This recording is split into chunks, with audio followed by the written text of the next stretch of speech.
ರೇಣುಕಾಸ್ವಾಮಿ ಹತ್ಯೆ ಪ್ರಕರಣದಲ್ಲಿ ನಟ ದರ್ಶನ್ ಪ್ರಮುಖ ಆರೋಪಿಯಾಗಿದ್ದು, ಇದೀಗ ನಟ ದರ್ಶನ್ ಪರಪ್ಪನ ಅಗ್ರಹಾರ ಕೇಂದ್ರ ಕಾರಾಗೃಹದಲ್ಲಿ ನ್ಯಾಯಾಂಗ ಬಂಧನದಲ್ಲಿದ್ದಾರೆ. ಈ ಪ್ರಕರಣದ ವಿಚಾರಣೆ ಬೆಂಗಳೂರು ನಗರ ಹೆಚ್ಚುವರಿ 57ನೇ ಸಿಟಿ ಸಿವಿಲ್ ಮತ್ತು ಸೆಷನ್ಸ್ ಕೋರ್ಟ್ನಲ್ಲಿ ನಡೀತಾ ಇದೆ. ಇತ್ತೀಚೆಗೆ ಜೈಲಿನಲ್ಲಿ ಹಾಸಿಗೆ, ಹೊದಿಕೆ, ತಲೆದಿಂಬು ಸೇರಿದಂತೆ ಕನಿಷ್ಠ ಸೌಲಭ್ಯ ಕಲ್ಪಿಸದ ಹಿನ್ನೆಲೆಯಲ್ಲಿ ದರ್ಶನ್ ಕೋರ್ಟಿಗೆ ಅರ್ಜಿ ಸಲ್ಲಿಸಿದ್ರು. ನ್ಯಾಯಾಲಯದ ಆದೇಶ ಪಾಲನೆಯಾಗಿಲ್ಲವೆಂದು ದೂರಿದರು. ನ್ಯಾಯಾಧೀಶರೇ ಜೈಲಿಗೆ ಬಂದು ಪರಿಶೀಲನೆ ನಡೆಸಬೇಕೆಂದು ಮನವಿ ಮಾಡಿಕೊಂಡಿದ್ದರು. ದರ್ಶನ್ ಪರ ವಕೀಲರು ಸಿಆರ್ಪಿಸಿ ಸೆಕ್ಷನ್ 310 ಅಡಿಯಲ್ಲಿ ಅರ್ಜಿ ಸಲ್ಲಿಸಿ ಜೈಲು ಕೈಪಿಡಿ ಪ್ರಕಾರ ಸೌಲಭ್ಯ ನೀಡಬೇಕಾಗಿದ್ದು, ಆದರೆ ಅದನ್ನು ಅಧಿಕಾರಿಗಳು ಪಾಲಿಸಲಿಲ್ಲ ಅಂತ ವಾದಿಸಿದ್ರು. ಆದರೆ ಜೈಲು ಅಧಿಕಾರಿಗಳ ಪರ ವಿಶೇಷ ಸರ್ಕಾರಿ ಅಭಿಯೋಜಕ ಪ್ರಸನ್ನಕುಮಾರ್ ಅವರು ನ್ಯಾಯಾಧೀಶರು ಜೈಲಿಗೆ ಹೋಗಿ ಪರಿಶೀಲನೆ ಮಾಡುವ ಪ್ರಶ್ನೆಯೇ ಇಲ್ಲ ಅಂತ ಪ್ರತಿವಾದಿಸಿದ್ರು.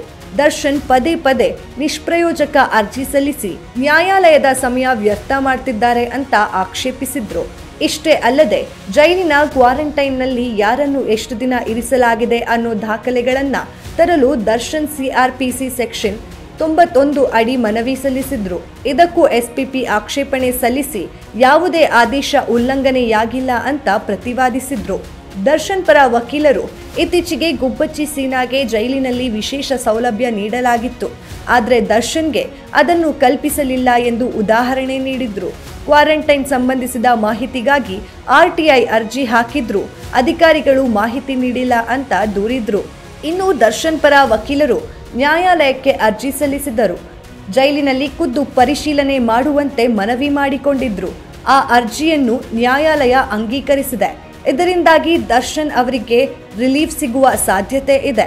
ಕೊಲೆ ಆರೋಪಿ ದರ್ಶನ್ ಅವರ ಅರ್ಜಿಯನ್ನು ಭಾಗಶಃ ಅಂಗೀಕರಿಸಿ ಬೆಂಗಳೂರಿನ 57ನೇ ಸಿಸಿಎಚ್ ನ್ಯಾಯಾಲಯ ಆದೇಶ ನೀಡಿದೆ. ಕಾನೂನು ಸೇವೆಗಳ ಪ್ರಾಧಿಕಾರದ ಸದಸ್ಯ ಕಾರ್ಯದರ್ಶಿಗೆ ಸೂಚನೆ ನೀಡಲಾಗಿದೆ. ಪರಪ್ಪನ ಅಗ್ರಹಾರ ಜೈಲಿಗೆ ಭೇಟಿ ನೀಡಿ ಸವಲತ್ತು ಪರಿಶೀಲಿಸಬೇಕು ಎಂದು ನ್ಯಾಯಾಲಯ ತಿಳಿಸಿದೆ.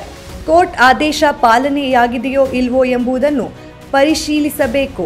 ಜೈಲು ಕೈಪಿಡಿಯಂತೆ ಸವಲತ್ತು ನೀಡಲಾಗಿದೆಯೋ ಇಲ್ಲವೋ ಎಂಬುದನ್ನು ಪರಿಶೀಲನೆ ಮಾಡಬೇಕು.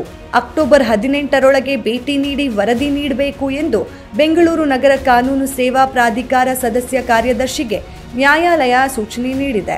ಈ ಮೊದಲು ದರ್ಶನ್ ಅವರು ಬೆಂಗಳೂರಿನ ಪರಪ್ಪನ ಅಗ್ರಹಾರ ಜೈಲಿನಲ್ಲಿ ಇದ್ದಾಗ ಕೆಲವು ನಿಯಮಗಳನ್ನು ಉಲ್ಲಂಘನೆ ಮಾಡಿದ್ರು. ಆ ಕಾರಣಕ್ಕಾಗಿಯೇ ಅವರನ್ನು ಬಳ್ಳಾರಿ ಜೈಲಿಗೆ ಸ್ಥಳಾಂತರ ಮಾಡಲಾಗಿತ್ತು. ನಂತರ ಅವರು ಜಾಮೀನು ಪಡೆದುಕೊಂಡರು. ಆದರೆ ಸುಪ್ರೀಂ ಕೋರ್ಟ್ನಲ್ಲಿ ಜಾಮೀನು ರದ್ದಾದ ಬಳಿಕ ಅವರನ್ನು ಮತ್ತೆ ಪರಪ್ಪನ ಅಗ್ರಹಾರ ಜೈಲಿಗೆ ಕಳುಹಿಸಲಾಯಿತು. ಈ ಬಾರಿ ಆರೋಪಿಯಿಂದ ಯಾವುದೇ ನಿಯಮ ಉಲ್ಲಂಘನೆ ಆಗದ ರೀತಿಯಲ್ಲಿ ಪರಪ್ಪನ ಅಗ್ರಹಾರ ಜೈಲಿನ ಅಧಿಕಾರಿಗಳು ಕಟ್ಟುನಿಟ್ಟಿನ ಕ್ರಮ ತೆಗೆದುಕೊಂಡಿದ್ದಾರೆ. ಅಂತಿಮವಾಗಿ ನ್ಯಾಯಾಲಯ ವಿಚಾರಣೆಯನ್ನು ಅಕ್ಟೋಬರ್ 18ಕ್ಕೆ ಮುಂದೂಡಿದ್ದು, ಆರೋಪಿಗಳ ನ್ಯಾಯಾಂಗ ಬಂಧನವನ್ನ ವಿಸ್ತರಿಸಿದೆ. ಮತ್ತಷ್ಟು ಅಪ್ಡೇಟ್ಸ್ಗಾಗಿ ಫಾಲೋ ಮಾಡಿ ಫಿಲ್ಮಿ ಬೀಟ್ ಕನ್ನಡ.